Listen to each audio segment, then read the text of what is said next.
Good morning class 12 students. As you know we are doing inverse trigonometric functions. तो आज देखेंगे इनकी domain क्या होती है और रेंज क्या होती है. ठीक है, तो कल देखा था, फिर से रिवाइज कर लेते हैं. Sine inverse x written like this, sine inverse x. ठीक है, डोमेन मतलब एक्स कौन सी वैल्यू ले सकता है. X can take -1 and 1, both are included, close bracket -1 1. This is the domain of sine inverse x. Similarly cos inverse x जो होता है उसका डोमेन भी सेम है. ठीक है, तो साइन इनवर्स एक्स और कॉस इनवर्स एक्स का डोमेन सेम होने के कारण इनमें एक आइडेंटिटी हम प्रूव करने जा रहे हैं, and that is sine inverse x plus cos inverse x is equal to π/2. मतलब अगर आप साइन इनवर्स एक्स और कॉस इनवर्स एक्स को ऐड करेंगे तो हमेशा π/2 आएगा. ठीक है, जैसे कि मान लीजिए एक्स यहाँ पर दोनों में सेम होना चाहिए, तो हम ये बोल रहे हैं कि sine inverse half plus cos inverse half, ये π/2 होगा. ठीक है, कैसे होगा देख लेते हैं. साइन इनवर्स हाफ अगर आप देखो तो सॉल्व करने का तरीका बता रहा हूँ, इसको आप ऐसे सॉल्व कर सकते हो. साइन इनवर्स हाफ को ले लेना, साइन इनवर्स हाफ को ले लेना theta, because sin inverse, cos inverse, tan inverse, what are these? These are angles. So angles can be taken as theta, alpha. ठीक है, तो ये आप ले सकते हो. उसके बाद आपको क्या मिलेगा, half is equal to sine theta. उधर जाके साइन थीटा बना देना. साइन थीटा हाफ किसका होता है 30 डिग्री, दैट इज π/6. तो थीटा की वैल्यू आ गई π/6. इसी तरह से अगर cos थीटा हाफ किसका होता है 60 डिग्री, तो 30 + 60 कितना हो गया 90. तो आपके पास आ गई आइडेंटिटी. तो बेसिकली अगर ये नेगेटिव एंगल्स हैं तो कैसे करेंगे. तो नेगेटिव एंगल्स में क्या होता है, मान लो अगर ये ऐसा आ गया है ना, sine inverse -1/2 plus cos inverse -1/2, इनका जो आर्ग्यूमेंट है, जो एंगल के अंदर जो यहाँ पर वैल्यू जा रही है डोमेन की, वो आर्ग्यूमेंट बोल सकते हैं उसको, वो सेम हो जाए तब इनका सम क्या हो जाएगा π/2. कैसे हो जाएगा, साइन इनवर्स -1/2 नेगेटिव एंगल है, तो बेसिकली ये है आपका -π/6. ठीक है, और cos इनवर्स -1/2 ये सेकंड क्वाड्रेंट में जा रहा है, यानी ये जा रहा है π-π/3, ये जा रहा है π-π/3. ठीक है, सेकंड क्वाड्रेंट में 60 डिग्री. cos के लिए 60 डिग्री हाफ होता है, यानी 180 - 60 डिग्री, दैट इज 120 डिग्री. तो दैट इज π-π/3, दैट इज 2π/3. तो इसको आप सॉल्व कर लो, -π/6 प्लस 2π/3, और इन दोनों को प्लस करेंगे तो क्या आएगा. अगर 6 और 3 एलसीएम ले लिया अपने, 6 एलसीएम लेके और ले लिया माइनस कितना है, यहाँ से देखो यहाँ पे कितना है. ठीक है, -π प्लस इसको आप मल्टीप्लाई कर दीजिए 2 से, तो ये 4π आ जाएगा. ठीक है ना, 4π - π 3π/6, 3π/6 मतलब π/2 आ गया. तो बेसिकली ये एक आइडेंटिटी बनी हमारे पास, sine inverse x plus cos inverse x is equal to π/2. तो देखते हैं इसको आगे कैसे पढ़ाते हैं. Sine inverse x plus cos inverse x prove करना है इसको आपको. तो क्या करोगे आप, let sine inverse x be some angle theta, x is equal to sine theta. ठीक है, and we also know that this can be written as cos of 90 minus theta. cos of 90 minus theta क्या होता है sin theta, यानी cos of π/2 minus theta. cos inverse को इधर ले आओ, तो cos inverse x is equal to π/2 minus theta. तो थीटा को भी इधर ले आओ, तो क्या मिलेगा, cos inverse x plus theta is equal to π/2. ठीक है, तो नाउ दैट्स इट. थीटा क्या था हमारे पास, साइन इनवर्स एक्स, तो cos inverse x plus sine inverse x is equal to π/2. ठीक है, and prove. Very basic result but very important. इतना ज़्यादा यूज होता है इसका हर जगह. इंटीग्रेशन में भी यूज आएगा, डिफरेंशिएशन में भी यूज आएगा, और series, sequence, limits, everything it's use widely in maths. Okay, इसी तरह से अगर आप देखेंगे दो और फंक्शन निकालते हैं जिनकी डोमेन सेम होती है, तो sine inverse x plus cos inverse x की तरह आपके पास अगर tan inverse x plus cot inverse x, तो tan inverse x plus cot inverse x. अब इनको देखते हैं. तो बेसिकली इनके भी इनका जो डोमेन आता है वो भी सेम आता है. इसका डोमेन भी आर है और इसका डोमेन भी आर है, तो इन दोनों को प्लस कर सकते हैं. तो प्लस करने पर क्या आएगा, tan inverse x plus cot inverse x okay, so if you add them you get exactly the same, वापस वही मिलने वाला है पाई बाय 2। प्रूव करना बहुत आसान है, किसी एक को थीटा लेकर के और 90 माइनस थीटा लो, very easy to prove it. Okay, so similarly एक और बचता है sec inverse x plus cosec inverse x is also pi by 2, ठीक है। और एक होते हैं आपकी रेसिप्रोकल आइडेंटिटीज, तो ये तीन आइडेंटिटीज आपकी पाई बाय 2 वाली आइडेंटिटीज हैं। और अब आप रेसिप्रोकल आइडेंटिटीज देखो इसमें। रेसिप्रोकल आइडेंटिटी मतलब जैसे कि sine inverse of 1 by x, ठीक है, can be written as cosec inverse x. 1 by x can be written as cosec inverse x, ठीक है। Here x belongs to domain of cosec. Cosec की domain क्या होती है आपको पता है ना, r -1 से 1, ये माइनस कर दो तो यहाँ पर भी ऑब्वियसली दिख ही रहा है। तो you can not have caught 0, ये पूरा का पूरा इंटरवल ही गायब कर दिया इन्होंने, ठीक है, -1 से 1, बाकी सब कुछ आ जाएगा।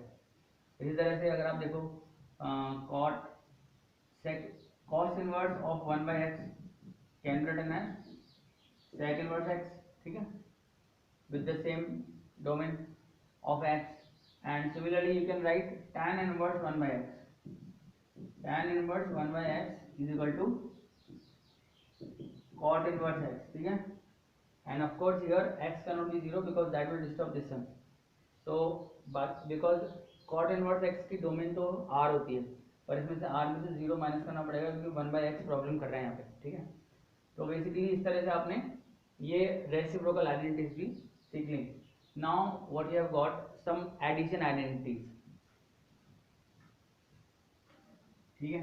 तो सपोज करो आपके पास ये आ गया, what is tan inverse x plus tan inverse y, सबसे वाइडली यूज होती है आइडेंटिटी वाली। तो अगर आपको लिखना है कुछ tan इनवर्स, इसको लिखना है theta. So now we want to calculate what is theta. So what you will do is tan inverse x को आप मान लीजिए अल्फा, ठीक है, x क्या आ गया tan अल्फा, इक्वेशन नंबर 1 ला के छोड़ दो इसको। फिर लिखो tan इनवर्स y, इसको लिख लो बीटा, तो y क्या आ जाएगा tan बीटा, ठीक है, ये लिख लिया आपने। अब आपके पास अगर हम ये निकालना चाहते हैं what is tan alpha plus beta, tan alpha plus beta, ठीक है, तो क्या आएगा।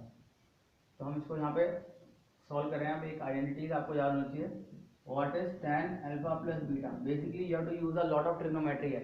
What is tan alpha plus beta, तो आपको याद होगा tan alpha plus tan beta 1 minus tan alpha tan beta, ठीक है। तो tan of alpha plus beta यहाँ पे आ गया। tan अल्फा कितना आ रहा है, tan अल्फा आ रहा है आपके पास x प्लस tan बीटा कितना आ रहा है y, और 1 माइनस एक्स वाई, ठीक है। और ये उधर ले जाओ tan inverse alpha plus beta कितना रहेगा आपके पास, tan इनवर्स ऑफ दिस। तो आपके पास एक आइडेंटिटी बन गई। अल्फा क्या था आपके पास tan इनवर्स x, बीटा क्या था tan inverse y is equal to tan inverse x plus y upon 1 minus x y, ठीक है। With the we have to keep the domain in mind, domain को दिमाग में रखना पड़ेगा और उसकी रेंज को।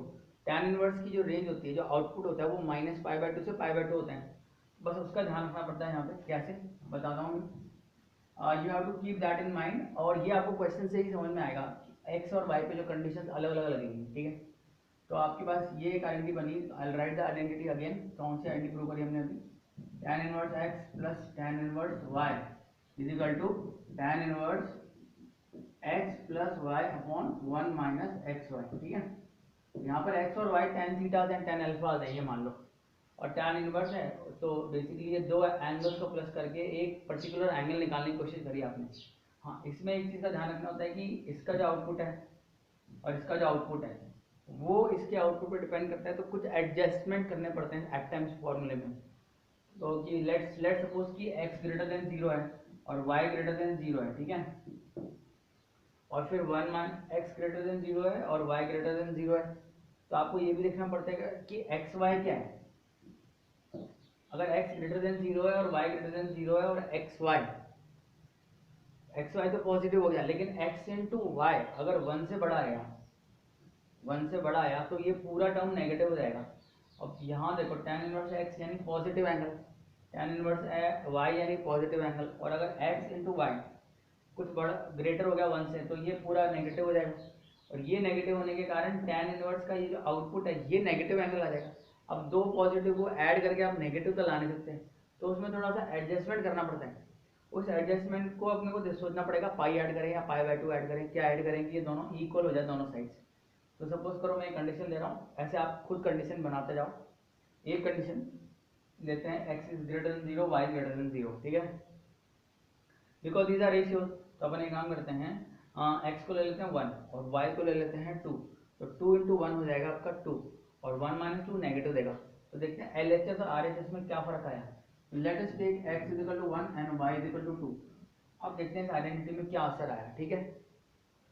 तो बेसिकली आपके पास क्या बनने वाला है, LHS आपके पास बना tan इनवर्स 1, ठीक है, और ये tan इनवर्स 2। अप्रोक्सीमेटली आप निकाल सकते हो, ये तो होता है 45 डिग्री पाई बाय 4, और tan इनवर्स 2 करीब 60 डिग्री से ऊपर चला जाएगा। मान लो 70 डिग्री मान लेते, थोड़ी देर के लिए 65 डिग्री मान लेते हैं इसको, ठीक है। तो डिग्रीज में ले लेते हैं, चलो 45 प्लस 65, एग्जैक्टली नहीं पता ये वाला एंगल, बट फिर भी we can just do some approximation. This is 110 degrees, okay. अब इसका जो आउटपुट आपने लिखा, अगर आपने ऐसे लिख दिया tan इनवर्स ऊपर ऐसे लिख दिया 1 प्लस 2 अपॉन 1 माइनस 1 इंटू 2, तो प्रॉब्लम क्या आने वाली है, tan inverse 3 upon 1 minus 1 that is minus 1 आ गया। तो बेसिकली ये बन गया माइनस 1 माइनस 3 बन गया, tan inverse minus 3 and negative angle, negative tan का एंगल नेगेटिव होता है, और this is negative, this is positive angle. 110 तो पॉजिटिव है, tan इनवर्स माइनस 3 नेगेटिव है, they can not be equal. So what you have to do now? You will have to do some adjustment, ठीक है। तो tan inverse minus 3 कितने degree का negative होगा, ये करीब करीब आप देख सकते हो 75 डिग्री से ज़्यादा हो रहा है कुछ कुछ, ठीक है। तो माइनस 75 डिग्री के आसपास पहुँचा दिया आपने एंगल को, ठीक है। तो इसमें से करीब हम क्या माइनस करें, तो अगर मैं पाई ऐड कर देता हूँ करीब approximately, because these are approximations, तो I am adding 180 minus 75, so 180 minus 80 is this is around 105, somewhat equal to 110. So now I know that if I have to make this identity equal, whenever tan inverse x plus tan inverse y, I can write like this, pi plus tan inverse x plus y upon 1 minus xy। कौन सी condition लग रही है अपन ने, x is greater than 0, y is greater than 0 and xy is greater than 1। This kind of situation has come here, okay। But remember, if x, अगर आप दूसरी condition लेते हैं, x is greater than 0, y is greater than 0 and xy is less than 1, अगर 1 से छोटा आ रहा है xy, जैसे कि यहाँ पर मान लो y की वैल्यू 1/2 ले लिया अपन ने, ठीक है, तो आप देखोगे कि यहाँ पे पाई ऐड करने की कोई ज़रूरत नहीं है, तो क्योंकि ये 1 प्लस हाफ और 1 माइनस हाफ, तो नीचे हाफ आ गया, 3/2 और हाफ, 3/2 अपॉन हाफ अगर आप करोगे तो tan इनवर्स 3 आ रहा है, और इन दोनों tan इनवर्स 1 और tan इनवर्स हाफ को भी ऐड करने के करीब करीब वही एंगल आ जाएगा tan inverse 3। So basically what we have done here is we are trying to adjust कि यहाँ पर कैसे एडजस्ट करें आइडेंटिटीज को। ये बहुत इंपॉर्टेंट टॉपिक बताया मैंने आपको, क्योंकि RD शर्मा में और कई बुक्स में दिया हुआ होता है, तो बच्चों को समझ में नहीं आता ये पाई क्यों ऐड कर दिया इस आइडेंटिटी में। कभी कभी पाई माइनस पाई ऐड करेगा, कभी पाई ऐड करेगा। दूसरा एग्जांपल लेते हैं, सपोज करो x नेगेटिव है, y नेगेटिव है और xy जो है वो 1 से बड़ा है, तो बेसिकली क्या होगा, अगर x नेगेटिव है, हाँ 0 से छोटा, y भी 0 से छोटा है, और xy इज ग्रेटर देन 1, हो सकता है नेगेटिव नेगेटिव पॉजिटिव होते हैं, xy 1 से बड़ा आ जाए वापस, ठीक है। तो बेसिकली ये नेगेटिव और ये भी नेगेटिव, तो यहाँ पे आपको पाई ऐड करने की कोई जरूरत नहीं पड़ेगी, no need to add pi. But अगर ऐसे हो जाए x is less than 0, y is less than 0 and xy is less than 1, ऐसे आ जाए, तब आपका पास ये जो एंगल आ रहा है, ये एंगल कैसे आएगा, इस एंगल को आप ध्यान से देखो, एक बार वाला भी देख लेना जो अभी पहले बोला था, उसमें दोनों नेगेटिव हैं, तो ये दोनों नेगेटिव और ये अगर ग्रेटर देन 1 है तो ये पूरा एंगल पॉजिटिव बन जाएगा। एग्जाम्पल देके देखते हैं पहले ये condition, x is less than 0, y is less than 0, xy is greater than 1, तो हम ऐसे ले लेते हैं, लेट x बी -1, ठीक है, और let y be less than 0, could be say -2, ठीक है, and xy is greater than 1, तो ये कंडीशन सेटिस्फाई हो रही है। तो अब देखते हैं इस आइडेंटिटी में क्या फर्क पड़ता है। तो आपका LHS बनेगा tan इनवर्स -1, क्या बनेगा tan inverse -1 plus tan inverse -2, और RHS आपका बन गया tan इनवर्स, ठीक है, x plus y upon 1 minus x y. Let's put the values. tan inverse -1 -2 1 -1 into -2 is what is 2, ठीक है. तो बेसिकली ये बन गया आपका tan इनवर्स -3 अपॉन -1, तो ये बन गया आपका tan इनवर्स 3. अब आप देखो क्या कॉन्ट्रडिक्शन आ रहा है. ये tan इनवर्स -1 और tan इनवर्स -2 ये दोनों नेगेटिव एंगल्स हैं. दोनों नेगेटिव को ऐड करेंगे और ज़्यादा नेगेटिव चल जाएगा, करीब -75 के आसपास. But tan inverse 3 is positive, +75 आ रहा है. तो -75 को +75 बनाने के लिए आपको क्या करना पड़ेगा, फिर से इसमें से -पाई ऐड करना पड़ेगा, -180 ऐड करना पड़ेगा, तब जाकर के दोनों इक्वल होंगे. तो जैसे पहले +पाई कर रहे थे, इस बार -पाई करना पड़ता है. तो इस तरह से आपको एडजस्टमेंट दो नंबर्स लेकर के थोड़ा दिमाग में सोचना है, उसके बाद उसको एडजस्ट करना है इस आइडेंटिटी को. तो जो आइडेंटिटी मैंने आपको अभी बताया है, that identity I will repeat again and then you can understand what are the basic conditions, okay, on this, on x and y and how to adjust them according to the basic identity that we have. तो identity basically तो यही है, tan inverse x plus tan inverse y is equal to tan inverse x plus y upon 1 minus xy. But you have to keep in mind what is x and what is y. दोनों अगर ऐसे हो सकता है x greater than 0 हो जाए, y less than 0 हो जाए, तब क्या हो x plus y. अब इसमें डिपेंड करता है कि x कितना छोटा है y से और कितना बड़ा है. तो ये तो नेगेटिव हो जाएगा, x into y. X into y negative हो गया तो जो डिनोमिनेटर है वो तो पॉजिटिव हो गया, ठीक है. But the numerator will depend on the values of x and y. So how much less, how much greater, that you have to understand. And here also one angle is negative, another is positive. तो इनका सम, तो इस case में अगर आप देखोगे ना, x is greater than 0 and y is less than 0, तो आपको एक चीज़ दिखाई देगी कि क्या ये आइडेंटिटी हमेशा ट्रू हो जाएगी. तो ये भी आप चेक कर लेना. सपोज करो x ग्रेटर देन 0 तो x को 1 ले लेते हैं, y लेस देन 0 तो y को -2 ले लेते हैं. अब देखते हैं क्या हो रहा है. तो हमें आपको मिल रहा है tan inverse 1 plus tan inverse -2, ठीक है, is equal to tan inverse x कितना आ रहा है 1 और y कितना आ रहा है -2, और 1 माइनस इनको प्लस करेंगे तो 2 आएगा, और इसको पूरे को अगर आपने सॉल्व किया तो ये आ जाएगा -1/3, ठीक है. नेगेटिव एंगल आ रहा है. tan इनवर्स 1 कितना होता है 45 डिग्री, और tan इनवर्स 2 करीब करीब 65 डिग्री मान लिया हमने, ठीक है, अप्रोक्सीमेटली. तो -2 होने के कारण -65 प्लस 45 कितना आ गया, करीब करीब -20 डिग्री. डेफिनेटली ये इससे मैच कर रहा है. तो इस केस में आपको आइडेंटिटी में कुछ भी एडजस्टमेंट करने की जरूरत नहीं है. No need to adjust anything in this situation, okay.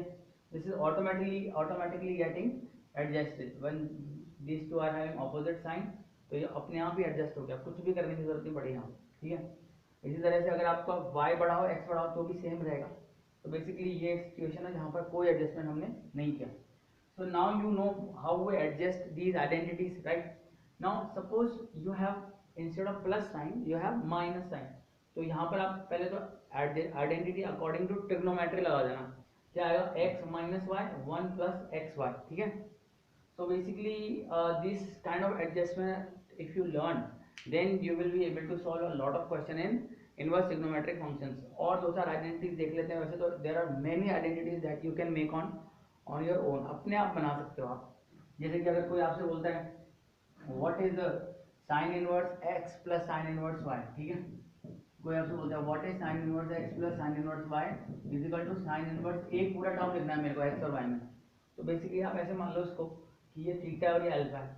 तो साइन थीटा प्लस अल्फा क्या होता है, sine theta cos alpha plus cos theta sine alpha.